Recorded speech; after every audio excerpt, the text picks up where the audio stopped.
Well, Sreeram Chaulia, professor for global governance and policies, joins me now live for more on the situation. So, Sreeram, thanks so much for joining us here in RT.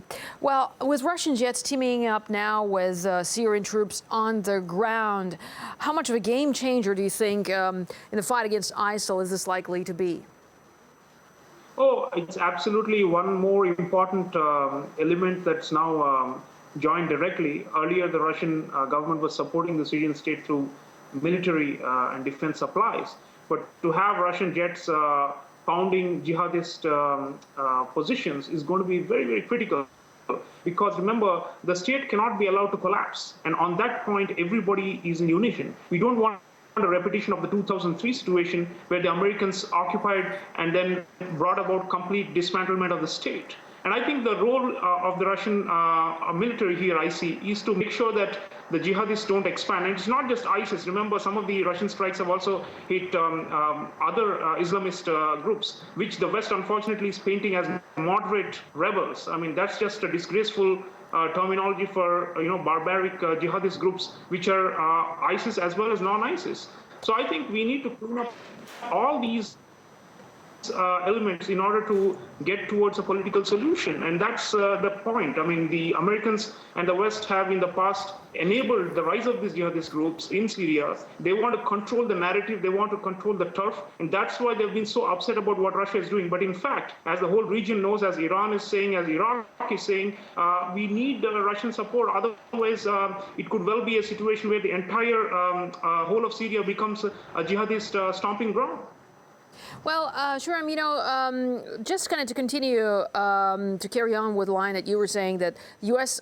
says it has serious problems conducting airstrikes there on the ground. Let's take a listen. We have no intelligence on the ground in Iraq or in Syria. The reality is that not having an active intelligence presence on the ground makes it difficult. Okay, so what does it say about the effectiveness of the U.S. campaign on the... Carrying out number of raids over the last 1.5 years, but to no effect. I mean, ISIS has expanded. Jabhat-al-Nusra, which is an Al-Qaeda affiliate, has expanded. Ahrar-al-Sham, which is another terrorist group, has expanded. So we're talking about a rather ineffective military campaign. So after having failed to say that, we don't want a new player to come in and pour gasoline over fire, to use Ashton Carter's term, I think is completely misguided and shows the priorities are wrong. The priorities have never been to counter ISIS and to counter the jihadists. And therefore, they are now displaying sour grapes out here because they don't want to let go of the narrative and of the turf that they want to control through these proxies. And I think they are afraid that these proxies are going to be cleaned up now. And therefore, coming up with these negative reactions. Well, judging by the negative reactions from different countries and also the countries in the region, we have Saudi Arabia that says that the Russian airstrikes are raising concerns and have apparently led to civilian casualties. Let's now take a listen. My delegation expresses its deep concern regarding the military operations which Russian forces have carried out in Homs and Hama today, places where ISIL forces are not present.